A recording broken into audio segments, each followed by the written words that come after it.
Let's watch this new interview with Mark Zuckerberg on Joe Rogan, as after months of public threats from Trump and then Trump winning in November, Zuck has seemingly reversed course on everything going on at Meta and his beliefs to just better fit under Trump's worldview, something MAGA wants you to believe is all a coincidence and has nothing to do with Trump's threats, of which include jailing him for life, and that instead he's just had a stroke of truth hit him and now he wants to expose the Democrat lies. So let's take a watch, analyze the merits of these claims, and debunk what's needed. We had organizations that were looking into us that were like not really involved with social media, like I think like the CFPB, like this financial.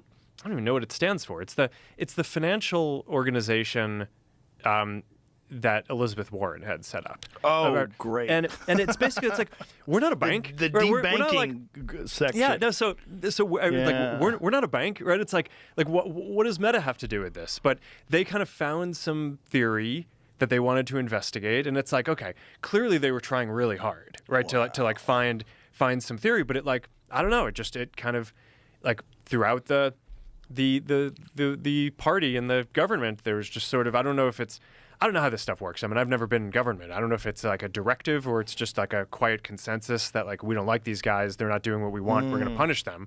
But I had to start here because so much is shown and given away in just this little clip. First, Rogan is fully transformed into a mouthpiece of the establishment and the elites. He's now allowed two different billionaires to come on and slander one of the best agencies for consumers, like objectively, without offering any pushback or even asking a single critical follow-up question, just nodding and going along in agreement as if everything they're saying is true. But also, it shows how Zuck just has these intentions here of doing Biden bad, which just shows how hard he's trying to get into Trump's in-group, right? Which begs the question, why? So much so that he's pretending to not know what the CFPB is or what they're investigating him in Meta for, despite being the literal founder of Meta and the person they would come to, and that it might be at the direction of Biden or because they don't like him, when in reality, the CFPB is investigating Meta for violating data agreements, something they've done in the past and had to pay billions of dollars for, by the way, as it's alleged that they are taking users' financial data,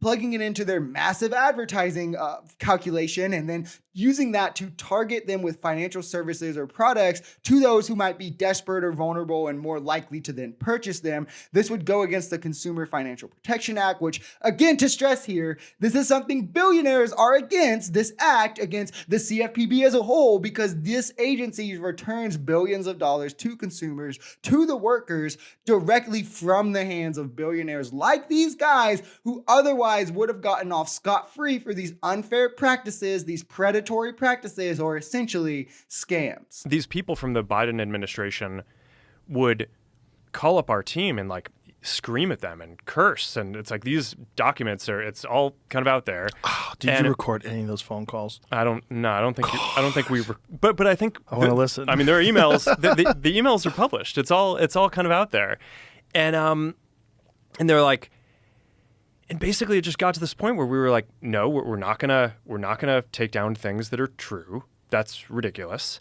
They wanted us to take down this meme of Leonardo DiCaprio looking at a TV talking about how 10 years from now or something, you're going to see an ad that says, okay, if you took a COVID vaccine, you're eligible for, for this kind of payment, like this sort of like class action lawsuit type meme.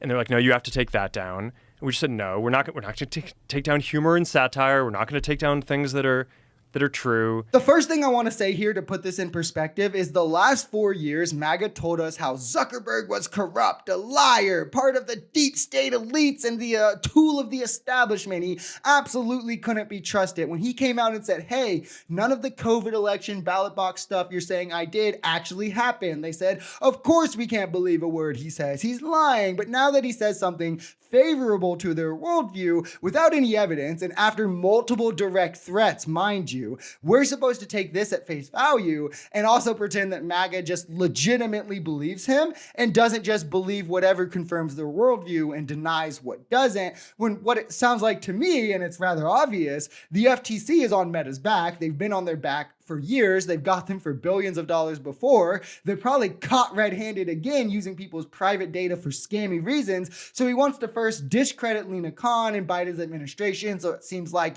these aren't true investigations. They're just targeted. It's the Trump playbook. And then he can get in good with Trump doing this. So Trump will call the FTC dogs off and he gets out scot-free. Again, seems pretty obvious to me here. For me, it's just I think a lot of the corporate world is like pretty culturally neutered, and I just think like having, I grew up. I have 3 sisters, no brothers.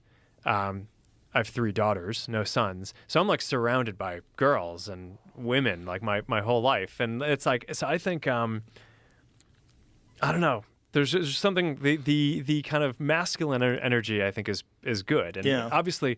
Society has plenty of that, but I think corporate culture was really like trying to get away from it. And I do think that there's just something, it's like, I don't know, all these forms of energy are good.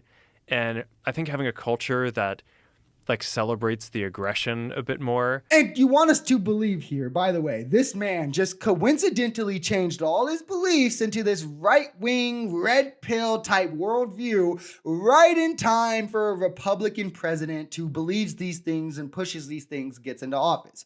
Are we really pretending this is believable? Like it's just a coincidence? Like, I don't know if it's just because I understand sociology, because I analyze behavior for a living, but this doesn't even kind of feel genuine. This is the man who had tampons in the male bathrooms at Meta HQ, rightfully so, by the way, that he's now also reversing. Are we saying he's coincidentally changed his mind on the entirety of the LGBTQ community right as an anti-trans president is coming into office? Like, just coincidence. It's just so many coincidences, right? Also, over 90% of CEOs of Fortune 1000 companies and overall just billionaires are men. The idea that it's not masculine enough in the corporate space is, again, just him trying to capitulate to these right-wing ideals.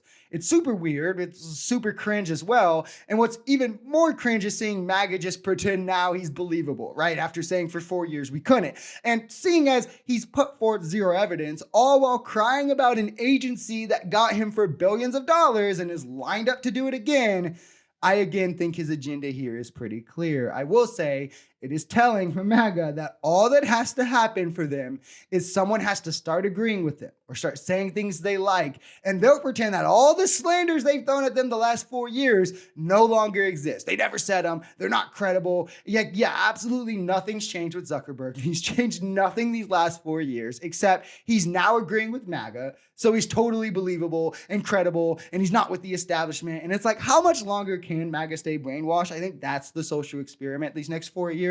When Zuck and these billionaires are with, I will say, Democrats, which they never even were. Again, Zuck never donated to Democrats in 2020 and things like that. But when MAGA says they're with Democrats, it's because Democrats are the party of the elites and the establishment. However, when they all join Trump and Republicans, they're still not the party of the elites and establishment, because Elon Musk, Mark Zuckerberg, Jeff Bezos, Vivek Ramaswamy, David Sachs, Donald Trump, these people aren't representatives of elites. They definitely don't prop up the establishment. And again, it just shows how these people literally don't know what these words mean. They're just trying to co-opt leftist populist rhetoric to be cool.